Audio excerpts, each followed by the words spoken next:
Everybody's just too friendly in this part. That's okay. Yes, I'm okay with it, right? All right, guys, it's 6 o'clock. To call the meeting to order. Pledge of Allegiance. Mr. Boyle, can you please lead us in the pledge? Just 2 seconds. Turn around. I pledge allegiance to the flag of the United States of America, and to the republic for which it stands, one nation, under God, indivisible, with liberty and justice for all.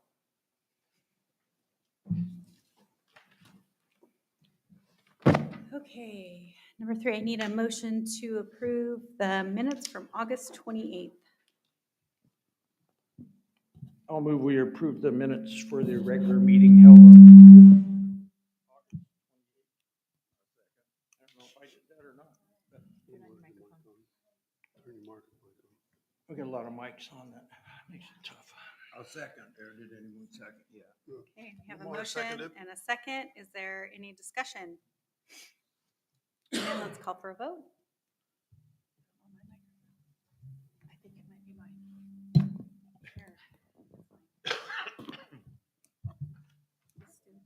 All in favor, say aye. Aye. Any opposed? Motion carries.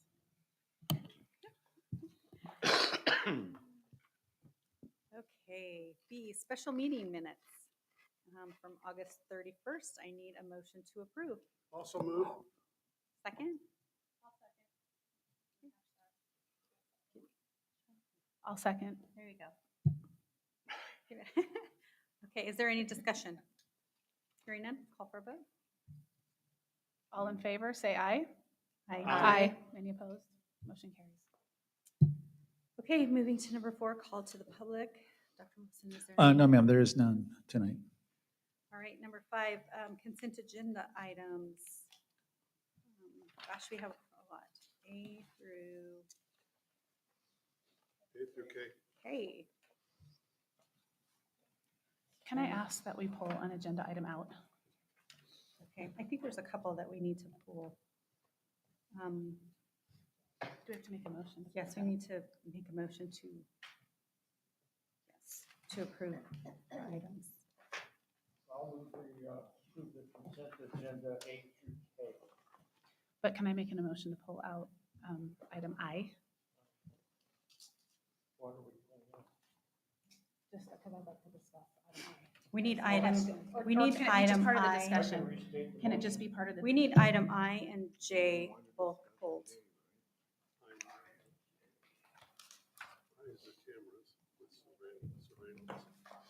For discussion, just for discussion. So I make the motion that we approve items A through K, but we're going to pull out I and J and have them as a separate motion. I'll second. Okay. Can I call for a vote? Is that- Did we do that? It doesn't feel like. Yeah, we have. We do A through. So, Madam President, members of the governing board, the motion was to approve items in the consent agenda with the exception of, I believe, I and K. I I and and J. J. I and J were pulled out separate for separate discussion. Right. Yep. Yes. So we need a call for vote. Oh, yes. All in favor, say aye. Aye. Any opposed? Motion carries.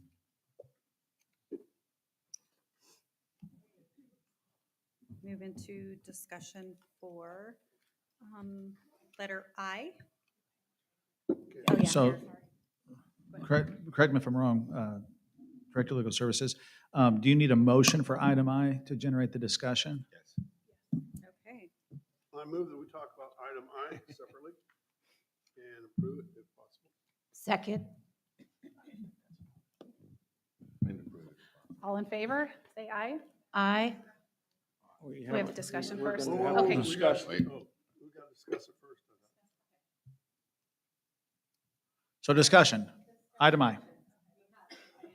I requested for it to be pulled out just because I haven't been a part of this Mhm. other than with the Chase Construction. So my question mainly is, do we already have surveillance cameras? If so, where are they? Mhm.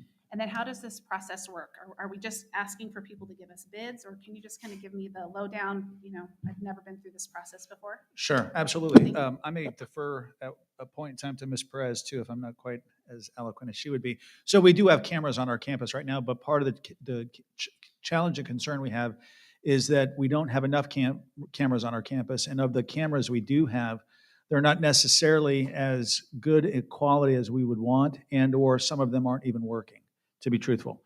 And so we've gone through a process of trying to identify areas on our campus in which we want to add cameras, areas on our campus in which we have cameras but the quality is low, and areas on our campus in which we have cameras but they're not working, and replace all of those. Some of the camera replacements will come along as we do our remodeling. So for example, when we get into building one, there's no, to put new cameras in there now doesn't make a ton of sense, but where we're talking about now is buildings 14, 15, cosmetology, culinary, over partly by the, potentially by the parking lot as well. This is a cooperative bid, so what we're asking for approval is to use that contract, but it isn't necessarily asking you to approve any purchase of cameras or product just yet. It's for us to have access to the cooperative bid.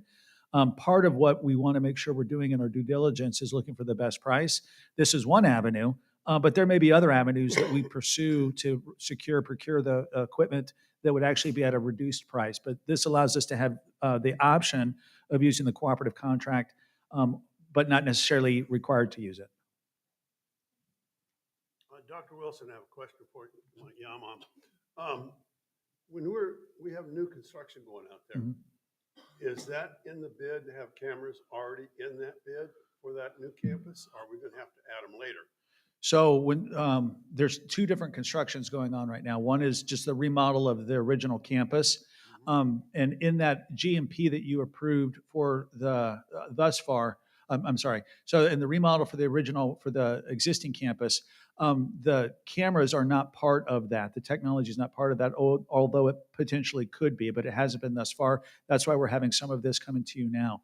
When you look at the Foster residential facility that we're building, the technology and cameras were not a part of that, but potentially could be as a change order. And so back to what I'd said to Ms. McAfee, part of what we wanted to do is to make sure that we know what we want, and then we look to get the best price for it. Might be a cooperative contract, might be a hard bid, or might be going back to our construction project and having the project itself encompass the camera purchases with a change order in the building.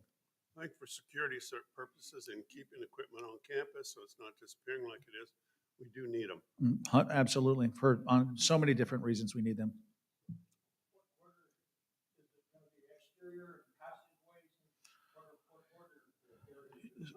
All over the place. So right now, it's exterior and interior of the buildings that I mentioned. Hallways, yeah. No, hallways. So hallways, passageways, exterior as it relates to parking lot, space in between building 14 and cosmetology, space in between 14 and 15, the lobby here in culinary doesn't have cameras. So spaces, so it's not into the classroom, but it is the proximity inside and outside of the buildings, and then the hallways within the buildings. Absolutely.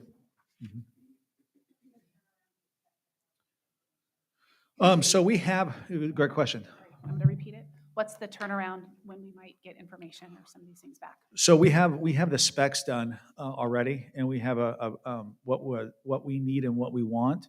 I hope to be back to you the next time, either with a recommendation for the cooperative contract or a discussion about how we're going to procure those items outside of a cooperative contract.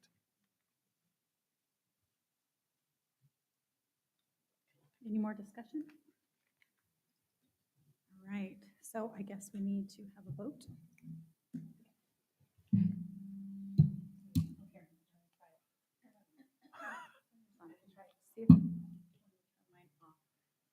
So I move that we approve Agenda I on the consent agenda, Or did we already do it? Yes. You have a motion. Just You have to calling for a vote. vote. Yes, We're ma'am. done. We're voting. Okay, so, Just need a vote. all in favor, say aye. Aye. Any opposed? Okay, we are moving to item J for approval of overnight travel. Can you hear me? So I need a motion. Before we can discuss, I need a motion. Yes, ma'am. Motion to discuss item J from the It's, consent. it's not a motion to discuss, it's just a motion to approve To it, then you have a approve, discussion yeah. about the motion. You have to have a motion to approve it. Motion to approve. Is there a second? I'll second. Okay, and discussion. Okay, I have requested to pull this mainly because of the article that went out when we approved the possibility of needing to spend the money for travel. And it fell back kind of.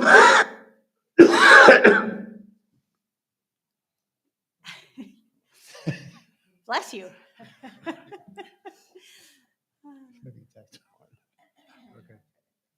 That was some discussion. Are we good? Okay. Yes. So it fell back kind of on the board, us spending money on travel for ourselves. And so I don't like that as a reflection for this is an automotive aftermarket expo. And I just don't know where board members fall in line with this one. And I don't want us to have, I don't want it to look bad on the board with Mr. Lane being a teacher in Mesa, an auto teacher at Mesa Public Schools. So that's my concern.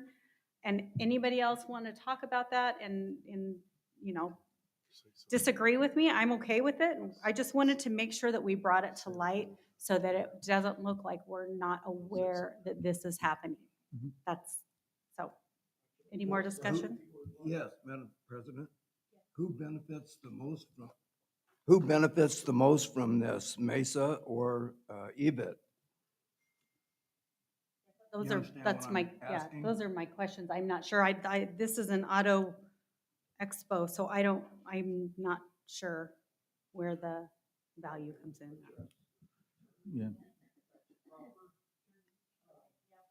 I can address your concerns. In the next few years, the auto servicing and repair industry is going to undergo the biggest turnover and upheaval that there has ever been with shifting to alternate fuel vehicles and electric cars. And it's just not even imaginable. There's going to be some really huge capital purchases that EBIT and all the satellites are going to need to make within the next 5 years to keep up with NATEF or ASE certification and just to keep up with the industry.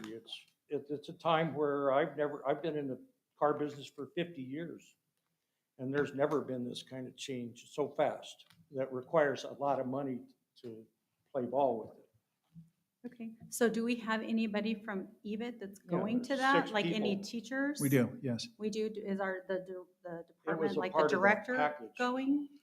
I don't believe the director is going. I think one of our veteran instructors, Mr. Lindstrom, is going. And I don't know if we have others, but I know Mr. Lindstrom Okay. is going. And Mr. Lindstrom has gone to a number of different conferences over the course of time as an auto instructor for us. Okay. So not, for any reason, Mr. Lane, but is Mesa Public Schools not sending any representation to this? Not that I'm aware of. I know that when I was a teacher in a different Paying district, for myself. that when I wanted to go to a CTE conference or anything like that, I went through my administrators and went to it. Now, part of the thing that you're leaving is, this is during the week, Tuesday through Thursday, I think, 3 days of school. Is EVIT need to pick up the substitute bill, or is Mesa going to pick up the substitute bill and pay for it? Mesa And- has and agreed to travel pay is the different. substitute. Mesa is supporting you here? Mesa has agreed to pay the substitute. Mesa has? Why won't they approve the rest of this then? I don't know. Have you asked? I have not. It's just the concern that I have is the reflection on the board.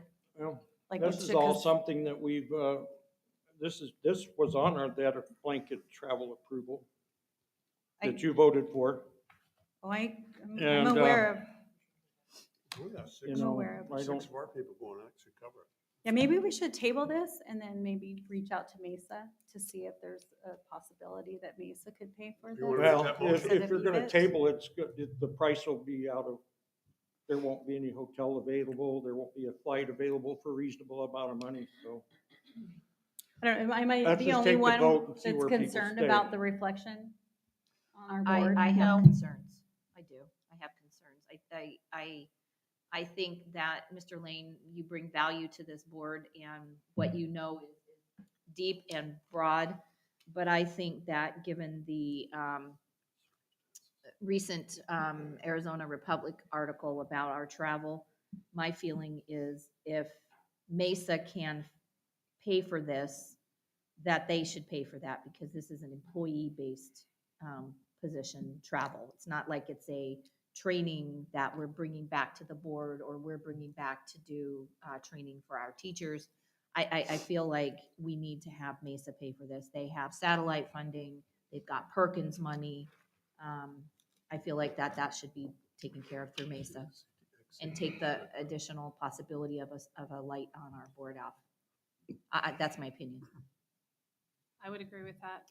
This isn't anything against Mr. Lane, but I feel like if Mesa can see the value in paying for the substitute, they shouldn't try to offset their cost onto EBIT. Well, they blanket said that they would pay for any substitute I needed throughout the service of EVIT, so it's not specific.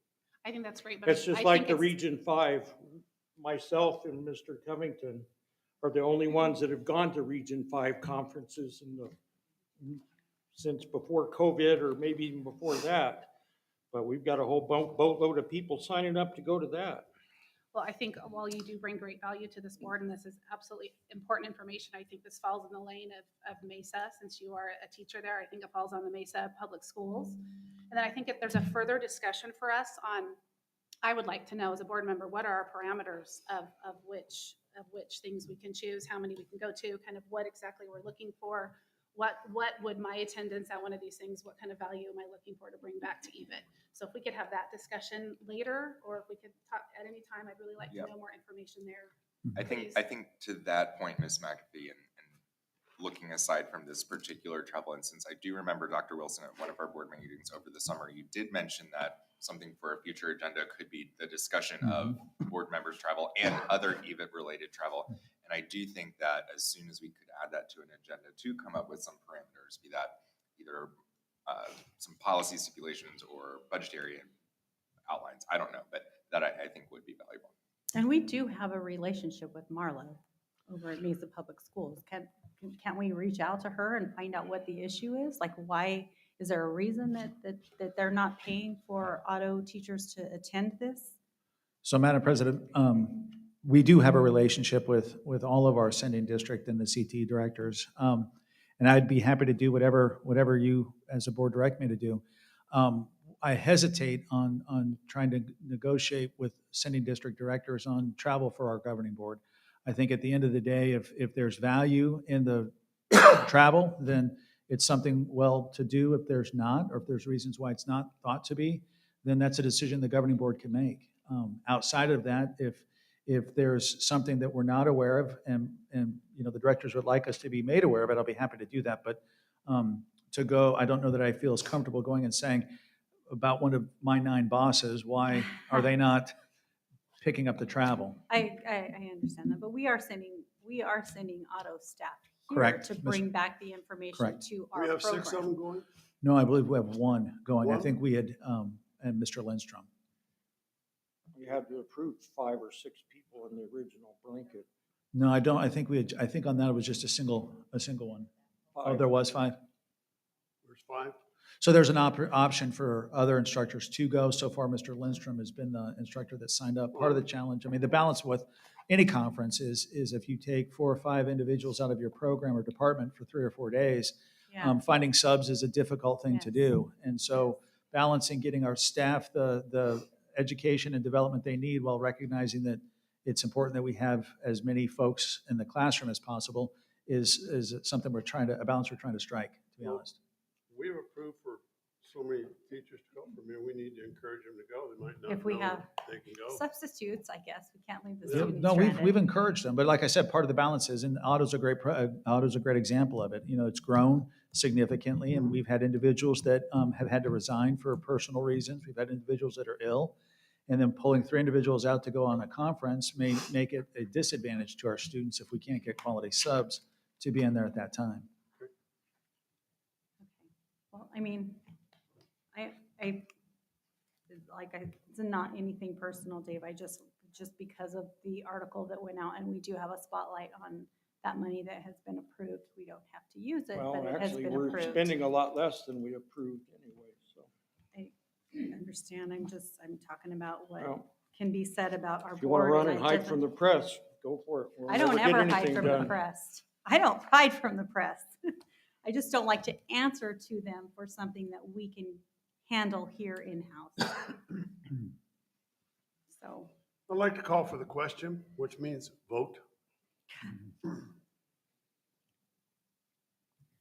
okay, so I guess we are needing to have a vote to approve overnight travel for Mr. Lane. Probably We've should already had a roll call motion, it's this just a one. call for vote, Better do a roll call. just a call.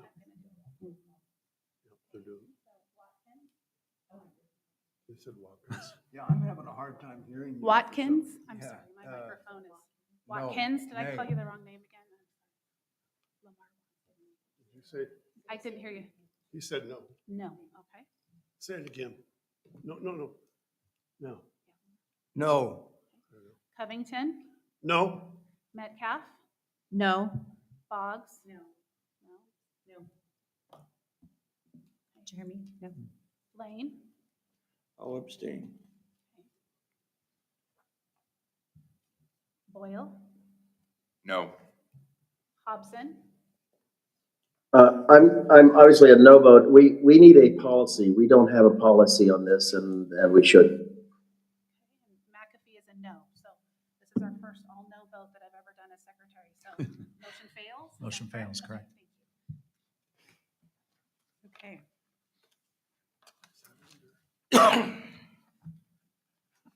We are moving to number 6, personnel. Am I echoey now? A little bit. Now, what's Hello. going on with the sound? Why are we getting this feedback? Not have Thanks the for too problem. Are loud. we too far forward or something? Oh, maybe they'll adjust it. Yeah. Okay, item number 6, personnel. Dr. Wilson. Madam President, members of the governing board, there's nothing on this agenda item that is unusual for personnel. We have individuals who are leaving our organization, individuals that we're adding to our organization, and individuals that are assuming extra responsibilities within our organization.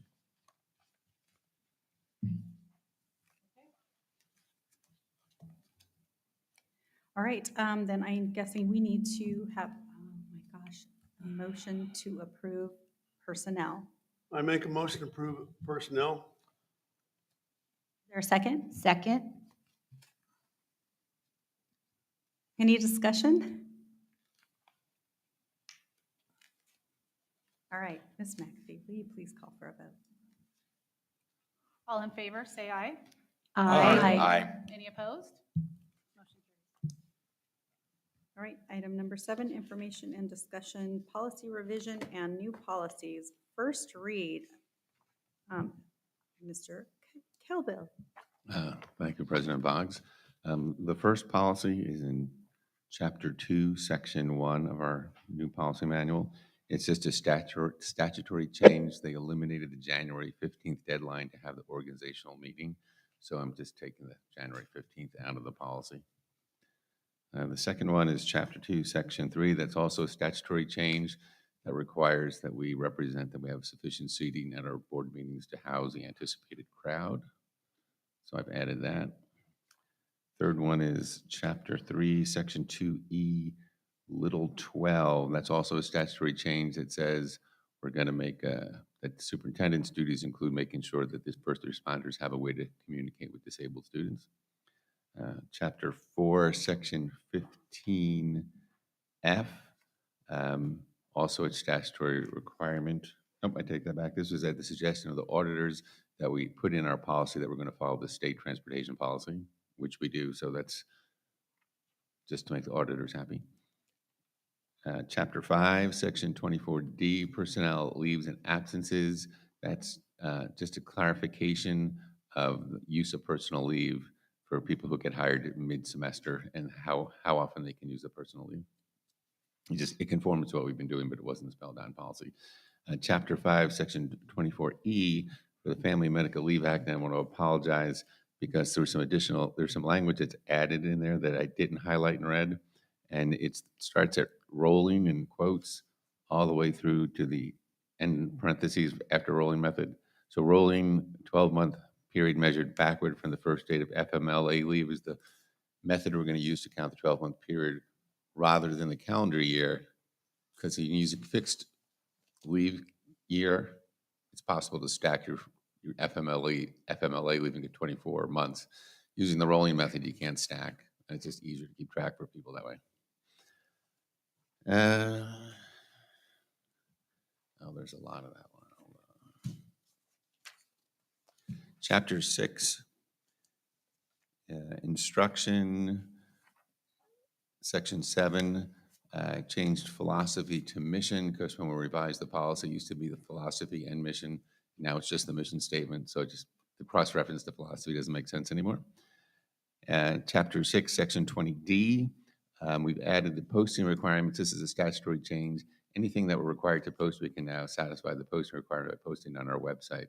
So I've added that, and then I've added some headings just to make it clearer what's going on in that policy. Chapter 7, Section 8 on student withdrawals, that addition is also a statutory change. That just clarifies what counts as absences for a 10-day absence for withdrawal. Chapter 7, Section 42, this is a parking policy change. This was in conjunction with the Dean of Students and Security. We came up with these ideas. Apparently, the last time the $15 fee permit for parking was approved was in 2016, and it was only approved for the years 2017 year, and everybody's just done it ever since that way. So this puts it into the policy so that it's good all the time now. Also including that fee is included in the tuition, which was not in policy, but it was in our practice. It defines the $15 fine for violations. It defines the violations. It allows the staff to waive the fine for the first time a student gets caught without a permit if they buy the permit immediately. So we'd rather have them spend $15 on a permit than a $15 fine. And it also says that the parking violations and recklessly driving and speeding on campus are disciplinary matters which subject the students to student success plans. After 3 fines, they can get booted or towed, and this relieves the district of liability for any damage that occurs as a result of that. And we will withhold completion certificates until fines are paid. And I believe that is all the changes in that one. And then there are 2 new policies. The first one is also a statutory change. For reasonable accommodations, it just spells out the process for disabled individuals requesting accommodations on campus. And then the final new policy, I'm sorry, I lied. There's 3 new policies. Next one is Chapter 3, Section 3. This is Management of Capital Reserves. This was done at the recommendation of the Auditor General. And this is taken from the USFR. This just defines how we can keep unlimited amounts of funds for future building in our capital account, in our M&O. And then the last one is the parental notification for transgender students. This is to keep us in compliance with the Parents' Bill of Rights, which says we cannot usurp or interfere with parents' rights to bring up their children, and that we can be liable. Like parents could sue the district if we do interfere with those rights. So this just says if a student comes and says they are transgender, we're going to notify the parents. It doesn't have anything to do with how we're going to treat anybody on campus. It's just, this is the parental notification to get the parents involved in the process. That's it.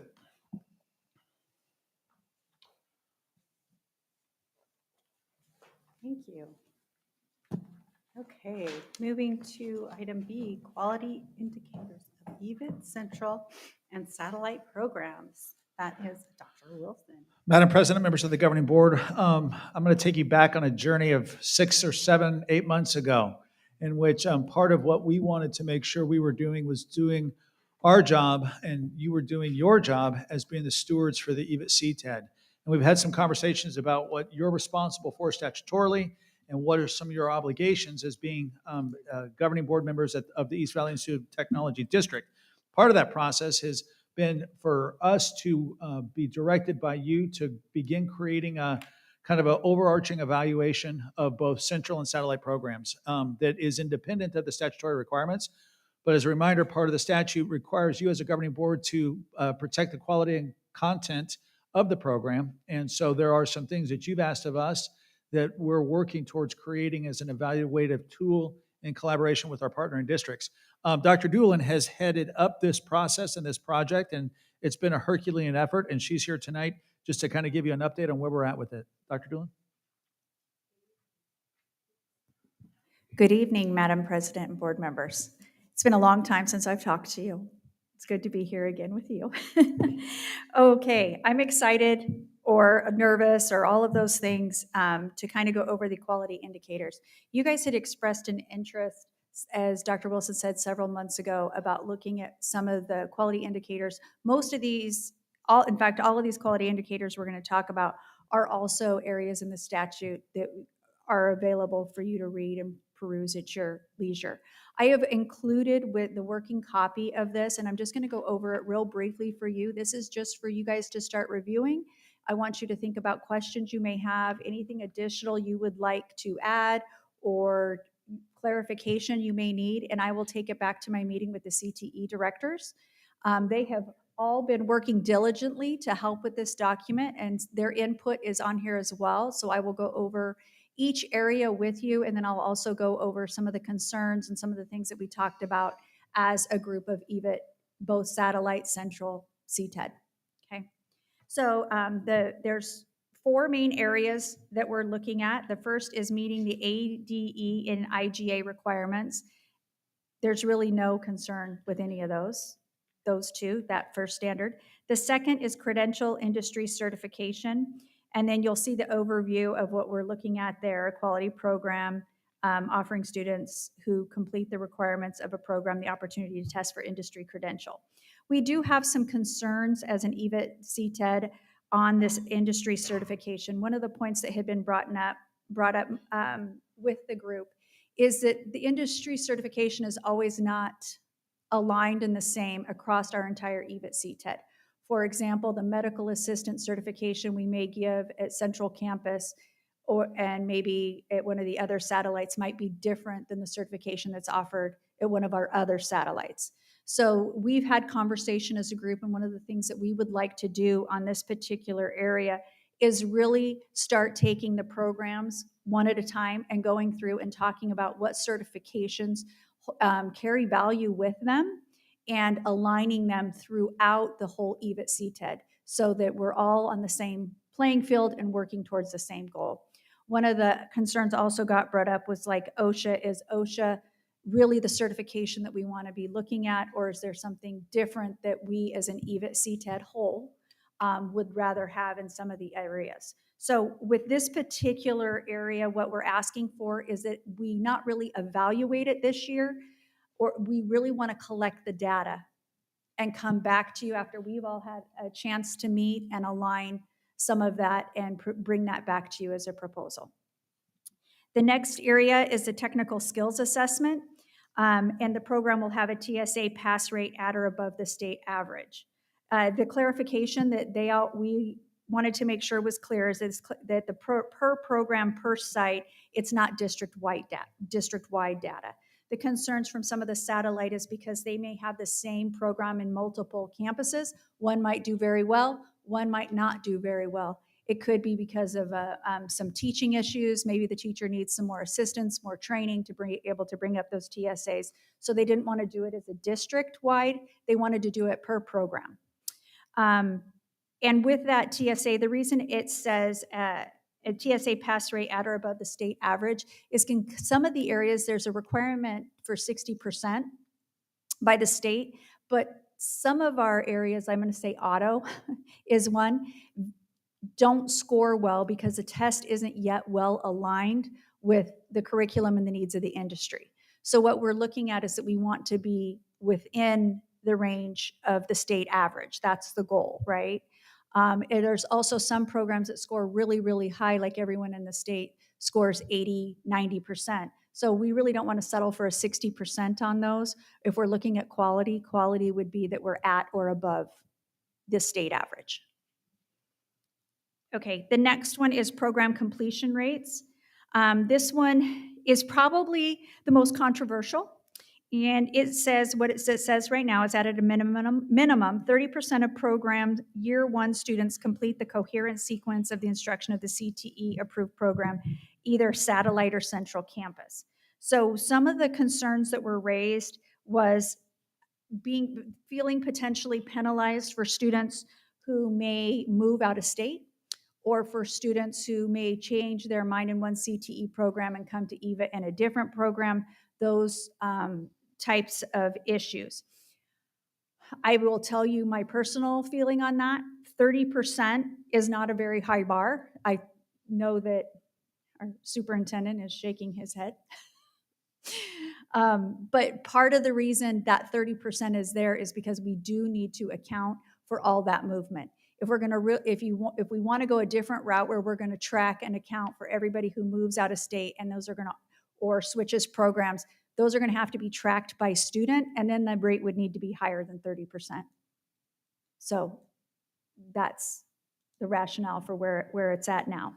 And then the final area that the CTE directors really wanted to make sure was clear is we know that there was some concern last year about EVIT offering a program, satellites offering a program that EVIT still had capacity for. And so one of the questions was raised is, well, what if we can prove the need? And I think that the big thing is not treating every single satellite the same as other satellites. Not every district is the same, and not all of them do everything the same. So one of the things that they wanted the opportunity to do is if they were bringing a program that was the same as an EVIT program, they wanted the opportunity to submit the following supporting evidence of why they were offering the program. And that would include the workforce development, the student interest data, the district industry support, what industry partners they have engaged in the development of the new program, and what post-secondary pathways does the program lead to. And does the program lead to an EVIT campus program, and if so, which one? So that's one of the variations. You will remember last year there was some discussion about our radio program and then another school district wanting to offer a multimedia program. Those two programs were very, very different, but because we were looking at not duplicating programs, there wasn't the opportunity to present those differences and to present the workforce data. So that is one of the requests in partnering with our satellites, that they would like the opportunity, if it's a duplicated program, to bring the data to you for consideration as well. So you can see all their questions and concerns are on the right-hand side of that column. Most of them I did hit on for you. So what we are asking is that you look at this, provide us some feedback, and then we'll keep working and bring it back to you. After I hear from you, we'll give you a couple weeks, and I'll take it back to the CTE directors at our next meeting, and we'll work out any other issues that you guys may have. Any questions for me? So, Madam President, members of the Governing Board, if I could add on to what Dr. Doolin just described, and I want to thank Dr. Doolin. This has really been a difficult task and a ton of work, and our partnering district, the CT directors, for taking the time to engage in this. This is not something that typically would have happened in EVIT in years past, and the fact that we're doing this, I think, is a step in the right direction. I'm pleased with the credential industry certification. That came through a lot of the sending districts saying that we want to have commonality and consistency in the certifications that we're offering as a CTED, and that we should be looking for higher BARD certifications, not lower BARD. And I think, again, I'm not so sure that would have been the narrative 5, 6, 7 years ago. So I appreciate very much the work that's being done there. I do agree that the discussion of giving our satellite districts the opportunity to explain why they may be asking for approval of a new program that's a duplicate, even if we have capacity based on the need. I think that's fair. I think at the end of the day, you don't have to approve it, but I think having blanket statements of it's this way or the highway isn't who we are as an organization. And I think that's fair. That doesn't mean you have to approve them. But it does mean I think that our satellite districts deserve the opportunity to explain why, even though we have capacity, they're asking for that duplicated program. I have made no secret to the program completion rates percentage. Now, just so we're clear, and I'm going to get the numbers off, but I'm not completely off. I think nationally the completion rate's 25%, or as a state it's 25%, nationally it's 23%, something like that. So when we're talking about the percentage of students completing a program, nationally it's either 23 or 25%, and as a state it's either 23, 25%. So when we say 30, that's a step up from both the national and the state average. But I have never, ever, ever, ever said as the superintendent of EVIT that I expect us to just be average and a step up. 30% is embarrassing. Embarrassing. Now, I have been walked off the cliff 5 times, and I will stay back off the cliff because part of what I don't do well is I don't listen and recognize that it is a process. So my commitment to you is that 30 isn't going to be where we end. 30 is where we begin, and we will gradually increase that amount once we build the systems and create the systems that allow us to have confidence in that. What I didn't want you to think is that we think 30% is who we expect ourselves to be. I expect as a CTED, we do much better than that, but it's going to take a bit of time, and we've got to build the systems to make that a reality. But trust me, when I sit in front of you 3 years from now, we're not going to be talking about 30%. I just have a question on that issue. I would agree with you that we must meet and exceed the need for a completion rate for program. But my question is there a base attrition rate that could be factored in? So for example, if the attrition rate for a program, and I'm shooting here in the dark, is 10%. So out of a class of 30, we assume that 3 students will move, drop out, change schools, whatever. We have 27 left. And then we base it out of that 30% of completion for that program on that 27 students. Is that something we can put in there that would be? The problem with that is that we lose what we had been asked originally to follow, which is when they enroll in a first class, some of the concerns that you guys had brought are they being strategically positioned into a CTE class of interest in where they want to be, or is it being used as a general elective? So if you don't start with the first class, it's impossible to track that. Now, when you talk about why I think 30% is fair, even though I've had to fight Dr. Wilson on this, is when you look at complete cohorts and truly tracking cohorts and completion rate by the number that start a program and the number that finish the program. As you know, my background is post-secondary, and post-secondary does this very well because it's one of the requirements for our reporting system. And my background is nursing, and so even the State Board of Nursing in Arizona, so you're talking most people who know they want to be nurses and enter a program, the standard is 45% is what the Arizona State Board of Nursing looks for. So when you're looking from the students who start and that's the first clinical course, that's not even the ones who say, I want to be a nurse, right? So 30%, I understand where Dr. Wilson is, but it's a learning process. There's a lot for all of us to learn as EVIT, CTED, whole, satellite, and campus about how we're placing students. And we're not going to start going down that road until we have a starting point. Okay. I just wasn't sure if there was something that we could take into consideration. Well, that's why it is 30%, because we know we're going to lose those 10%. Right. We know we're going to lose another 10% to moving out of state. We know Right. we're going to lose another 10, 15% to failures. That's why it needs to be at that 30% Got it. and not Okay. at 75. Got it. If you're going to take those exceptions, that's where I say if we're going to make exceptions, then the rate needs to be higher.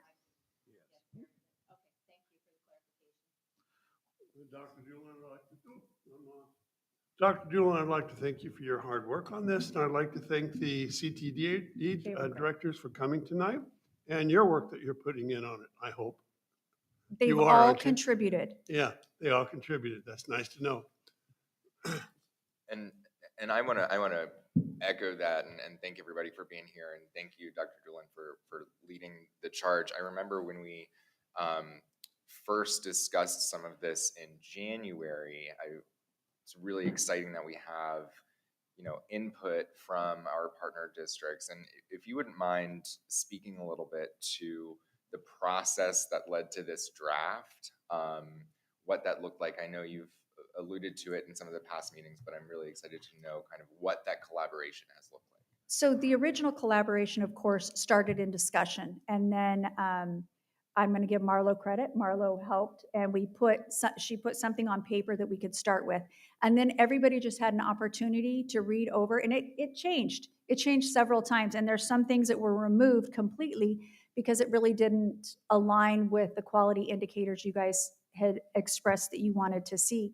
So we removed some of those, but really it was a work in progress, and we allowed anyone on the committee, which was all of the CTE directors were invited, even those schools that didn't have CTE directors that were small, like Fountain Hills and Cave Creek. We invited members from their area to attend, and they also got a copy of this form and were on the working document to be able to give their input. So there was lots of comments, there was a lot of back and forth. I'm going to be honest with you. Always, we all don't agree. We're probably never going to always agree, but this was a space where we could compromise and start from. I have a comment. So before I got on this board, that was a big discussion that we had at the table. Like, we knew that things like this, the discussions were not happening, and it was not fair to the CTE directors, the satellite CTE directors. So that was one of the things that we talked about having happen here is to, the communication needs to be there, whether we agree or not. And so and I know we've had so many distractions. COVID about, knocked everybody off the track of what we were wanting to do and accomplish together as a team. And so to see our CTE director sitting in here, it makes me really, really happy knowing that we have now followed through with what we started and talked about long before I even got on this board. So thank you. So lots of moving parts with this, lots of opinions, lots of unknowns. That's not easy to corral all of that. So thank you for all of your hard work, and our Dr. Doolin as well. So thank you. Last thing, Madam President, if I just could, just so we're on the same page, 3 years from now, when I'm sitting in front of you, it's not going to be 30%, just so we know, okay? Thank All you. right. Very clear. Thank you, Dr. Wilson. We appreciate You're that. We welcome. can anticipate going up, Yes. like inflation. You mean you think Like of sticking, inflation. you mean you think of sticking around another 3 years? Lord knows, 3 days, baby. 3 days. Okay, moving on to number 8, staff reports. Superintendent summary of current events. Dr. Wilson, you are back up. Back up. Madam President, members of the governing board, not a bunch to tell you tonight. Obviously, we're still in the middle of the remodel of the main campus. That's going to be something that we'll be in the middle of for the next 12 to 18 months. If you take a look out by Main Street towards the bistro, you'll see that we're still hot and heavy on building the residential facility, which is exciting, out at Power Road. We're still in the process of getting that south cut open. That should be done before fall break, so that project will finally be finished.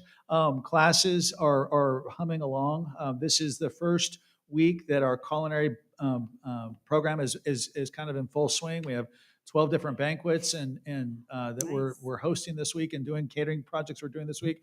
So, we always start the beginning of the school year and we have to take time to get into the routine and get into the habits. And it's nice that we then kind of slide into the wheelhouse of what we do well, and we're kind of hitting that stride. Last thing I want to make you aware of, I met today with the foundation, the EVATEF Foundation, and the foundation board chair wants me to pass on to you that they would like to donate a table at the breakfast for you all. And so if you're interested in attending the breakfast, please let me know. And they'll have a table seat for you, so you can come. I believe it's November 8th. I'll double check and say I didn't write the 8th down. It's not until November, but I'll get the date to you. As a reminder, that's the one of the larger fundraising events that the foundation does, and it brings in business and industry from across the valley. Our students participate in it. We auction off some of the product that our students make. So it's just really a neat event. And if you'd like to attend, the foundation has graciously offered a table for you all. So please, if you're interested, let Tammy know, and we'll get you the date so we can get it on your calendar. But outside of that, that's all I have for you tonight. Okay, Thank you. thank you. All right, number 9, closing items. A, calendar. So, Madam President, I will bring for discussion at our next meeting, policy and/or procedures for board travel, so we can have some clarity on that for everybody's sake. That's a great idea. I also would ask if you have the ability over the next week or so to look at the document that Dr. Doolan presented, and if you have questions or thoughts or suggestions or ideas, that you reach out to her and provide those so she can put them in the mix and hopefully have a chance to get those back to our partnering directors so we can bring that final document to you sooner rather than later. Okay, Also, if you please make sure you let Tammy know if you'd like to go to the breakfast in November. That way we can reserve space at the table. great. Is there anything you guys want to see added to the calendar for the agenda? No? No? Okay. Moving to A, adjournment. I so move. Second? Okay, call for a vote. All in favor, say aye. Aye. Right. Meeting adjourned.